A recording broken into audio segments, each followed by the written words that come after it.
Salut, c'est CryptChain. J'avais pas prévu de faire de vidéo avant 2018, mais j'ai eu plusieurs demandes de comparaison de Verge face à Monero, donc c'est ce qu'on va faire aujourd'hui.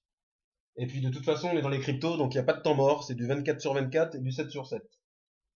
Petit passage avant sur, sur Ripple, là, qu'on voit à 1,95 $. Ripple a fait le show. Il est déjà, donc, du coup, pratiquement à 2 dollars, alors que beaucoup de personnes pensaient qu'il n'atteindrait pas les 2 dollars en 2018. Bah, on est dans les cryptos. On est dans les cryptos. Tout est possible. Le meilleur comme le pire. Donc, bah, on a vu que Ripple avant c'était un peu un livret A. Maintenant, il s'est transformé en une Formule 1. Donc, bah, ceux qui hold doivent être bien contents. Donc, bref, c'était juste un petit passage pour dire que tout va vite. Tout va vite dans cet univers-là, quoi. Pour en revenir sur la problématique de l'anonymat. Donc, a priori, oui, ça peut être un sujet intéressant. Surtout qu'au fur et à mesure de l'adoption de masse des cryptos, il y a une question qui va devenir extrêmement importante, c'est la question de l'anonymat justement, que ce soit au niveau des particuliers ou bien au niveau des entreprises. Au niveau particulier, par exemple, quand nos adresses de réception seront connues par plein de personnes, est-ce qu'on a vraiment envie que des gens, voire même des trucs qui n'existent pas encore, qui n'existent pas encore aujourd'hui, comme des associations ou des organisations plutôt, qui seraient spécialisées dans la recherche des transactions sur la blockchain. Donc, est-ce qu'on a vraiment envie que des gens ou des organisations futures traque toutes les opérations qu'on réalise au sein de cette blockchain. Et au niveau business, si on se met dans la peau d'un marchand par exemple, est-ce qu'on pense qu'un marchand aurait vraiment envie qu'un concurrent connaisse toutes ses transactions financières, qu'un concurrent sache exactement combien de clients il a, à qui il fait des ristournes, etc., etc. Donc je pense pas.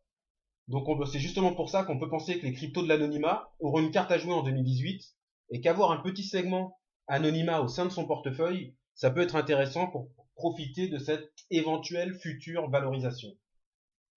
Après, rien ne dit que des cryptos qui sont focus sur une autre spécialité aujourd'hui ne vont pas elles-mêmes développer leur propre technologie de l'anonymat, soit en innovant, soit en copiant, soit en payant, ou je sais pas, ou en faisant autre chose, quoi. On a vu que la dernière fois que Komodo développait certaines fonctionnalités de la privacy avec la technologie Jumbeller. Donc rien n'est figé. Donc pour en revenir à nos deux cryptos du jour, Monero et Verge, on va pas rentrer dans les détails de Monero et de Verge, parce qu'a priori tout le monde les connaît déjà, je pense, elles sont assez connues. Si c'est pas le cas, dites-le moi, faites un petit commentaire en bas de la vidéo, et puis j'en ferai une quand je pourrai. Donc aujourd'hui on va juste comparer leur technologie, on va essayer de ne pas prendre trop de temps non plus, et chacun se fera son avis, dessus. Comme d'habitude, je mettrai les docs en bas de la description de la vidéo pour ceux qui veulent poursuivre leur recherche plus loin. Donc déjà, on va voir ce qui définit une crypto anonyme. Euh, donc il y a l'anonymat, évidemment, donc la possibilité d'anonymiser l'émetteur de la transaction, le récepteur de la transaction et les montants de la transaction. Il y a le caractère fongible du token. Fongible, ça veut dire interchangeable. Par exemple, on sait qu'un bitcoin n'est pas égal à un autre bitcoin, car le token Bitcoin, il emporte avec lui sa trace numérique, la trace numérique, on va dire, de ses échanges. Donc un Bitcoin ayant appartenu à Satoshi Nakamoto, par exemple, l'inventeur, le supposé inventeur ou les inventeurs du Bitcoin, pourrait avoir plus de valeur qu'un autre Bitcoin pour un collectionneur, alors qu'un billet de 10 euros, ça vaut la même chose qu'un autre billet de 10 euros. Une once d'or, ça vaut une once d'or. Donc ça c'est pour le caractère fongible de la transaction, du token. Et le troisième critère, c'est la décentralisation. Donc trois critères, l'anonymat, le caractère fongible du token et la décentralisation. Donc on va commencer par Monero. Je vais mettre une petite vidéo en fond.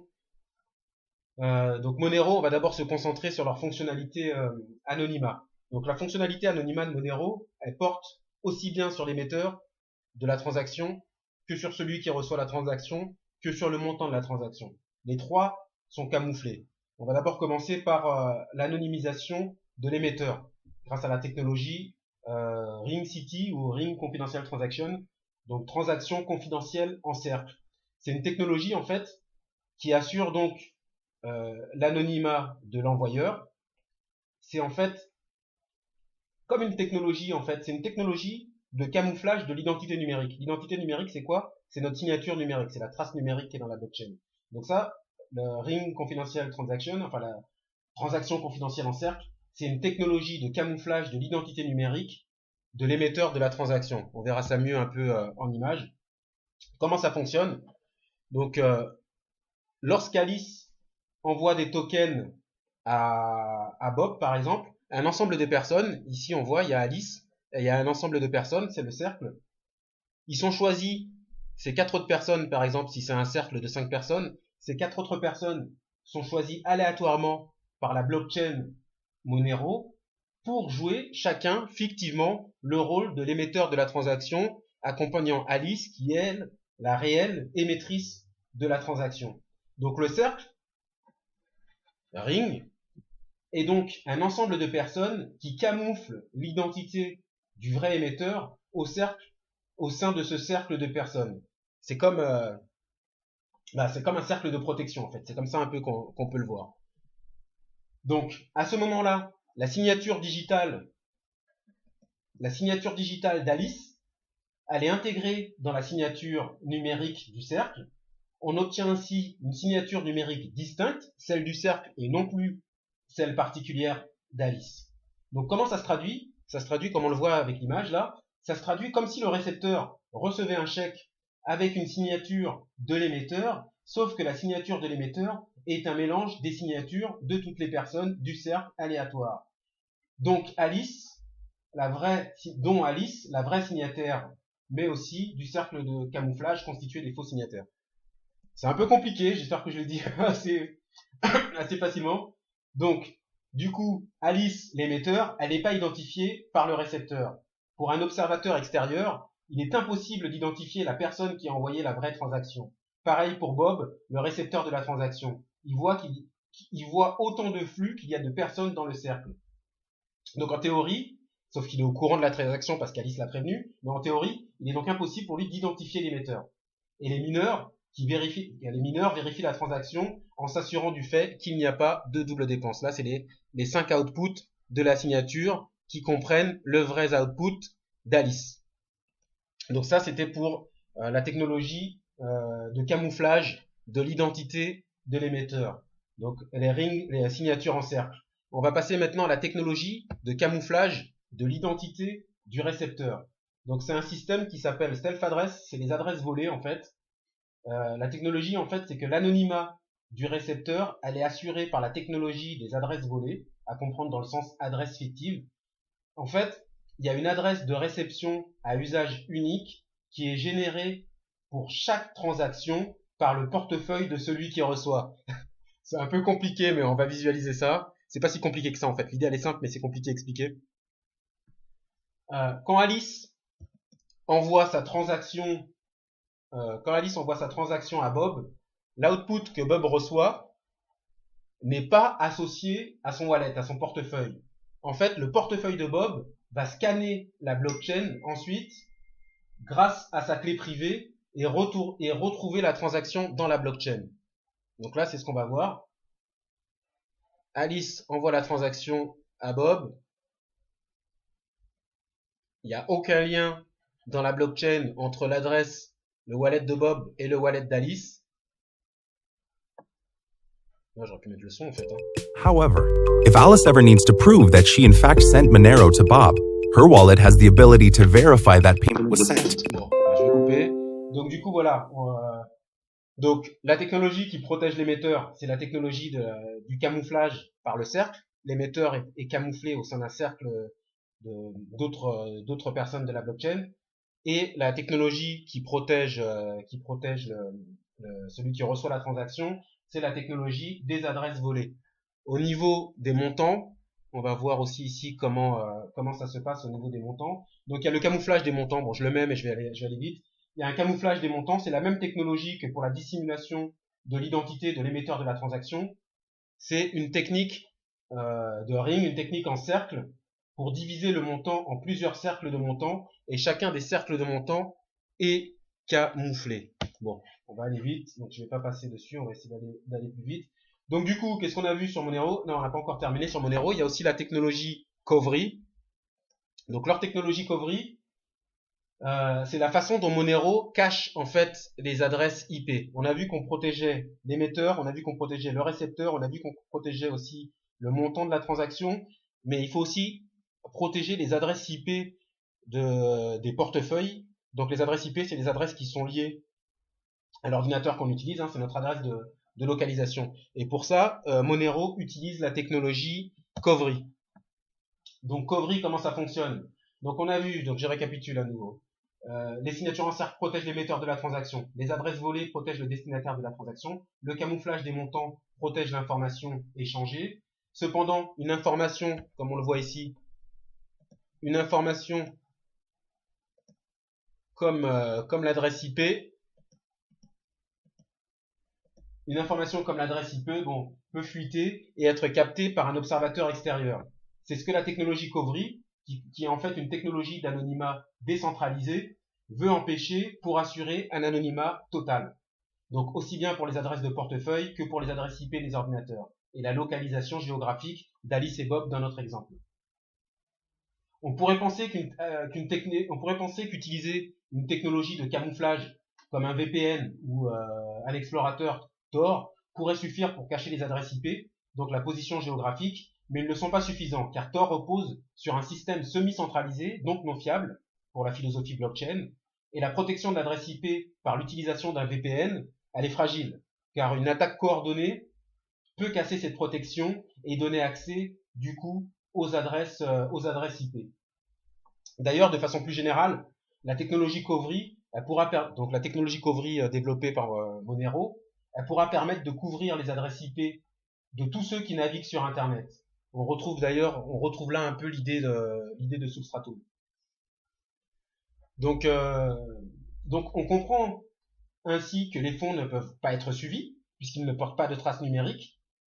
Ils ont pas leur parcours numérique derrière eux. Donc le token est fongible et décentralisé. Donc on peut dire, pour terminer avec Monero, que la technologie de l'anonymat, elle est ok. Je voulais mettre un petit exemple avec le portefeuille, mais bon, j'ai déjà dépassé le temps là. Donc bref, on va passer du coup à maintenant à Verge. Donc Verge, ils sont pas encore privés, hein, comme on le voit. Ah bah là, voilà, j'ai essayé de retrouver une transaction que je viens de réaliser sur un portefeuille de Monero. Comme on le voit ici, on voit aucune information. L'information est confidentielle. D'ailleurs, enfin bref, je vais passer sur ça. Donc du coup ici, on voit la comparaison selon les trois critères, privé, fongible et décentralisé. Donc, on a étudié le cas de Monero, on a vu que c'était privé, on a vu que c'était fongible, on a vu que c'était décentralisé. Maintenant, on passe au cas de Verge, qui est pour l'instant que décentralisé, qui n'est pas encore privé et qui n'est pas encore fongible. Mais ils sont censés mettre à disposition leur protocole d'ici peu, ce mois-ci normalement, donc il leur reste peu de jours.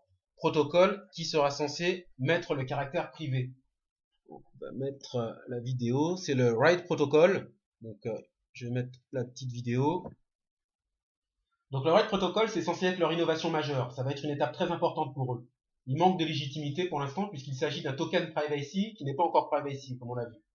Donc le Write Protocol, c'est là une technologie qui va permettre aux utilisateurs de passer entre une blockchain publique ou privée dans la blockchain de Verge. Les utilisateurs vont avoir la possibilité de choisir librement la blockchain qui enregistre leur transaction. En gros, si on active le protocole, on passe en mode blockchain privé et la transaction est cachée au réseau. Et si on n'active pas le protocole, la transaction est visible dans la blockchain publique. Comme on peut le voir sur cet exemple-là que je vais mettre. Donc ici, par exemple, Alice, encore, veut envoyer 1000 verges à Bob.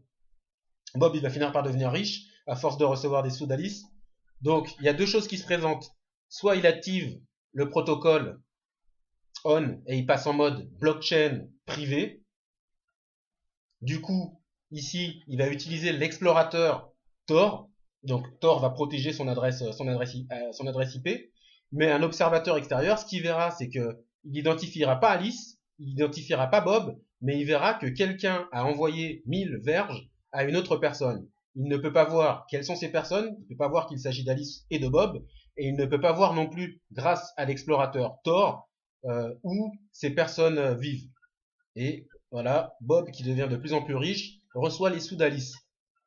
Ensuite, Alice avait envoyé à nouveau des sous à Bob, mais en utilisant cette fois-ci, elle n'a pas forcément envie que la transaction soit privée. Donc, elle n'active pas le protocole. Elle met quand même, elle utilise quand même l'explorateur Tor. Et à ce moment-là, John, qui aime bien observer apparemment les transactions, eh ben, il va voir que telle personne a envoyé 1000 verges à telle autre personne. Il peut voir de qui il s'agit, mais par contre, il ne peut pas voir où est-ce qu'ils vivent puisqu'il n'a pas accès à leurs adresses IP. Donc le protocole RED, c'est ce rôle-là qu'il est censé jouer. Ça va être une innovation majeure quand même, hein, la possibilité de passer d'une blockchain publique à une blockchain privée au sein d'une même blockchain. Donc ce sera à voir. Donc on a vu que niveau anonymat pour Verge, identité de l'émetteur caché, identité du récepteur caché, par contre montant de la transaction divulgué. Niveau décentralisation, Verge il est OK. Niveau fongibilité, c'est pas encore le cas. Adresse IP, bon, ils nous disent que c'est masqué, mais on a vu que dans le cas de Monero, l'explorateur Tor n'est pas si fiable que ça parce que c'est un système qui est semi-centralisé. Donc il peut y avoir une entente au bout d'un certain moment entre des personnes pour divulguer des adresses IP et donc notre localisation.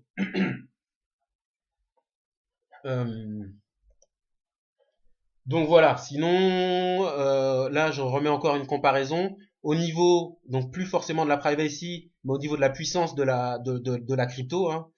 On voit que la vitesse de transaction pour Monero c'est 2 minutes, pour Verge c'est 30 secondes, et au niveau de la capacité des transactions, on voit que Verge a une forte capacité de transaction.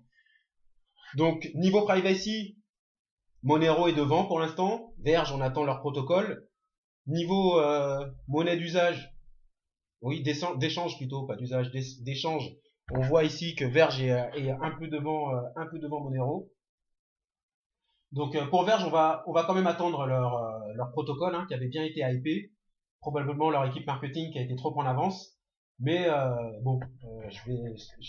il reste plus beaucoup de temps. Ok. Donc du coup, une dernière vision, c'est juste pour voir un peu les marchands qui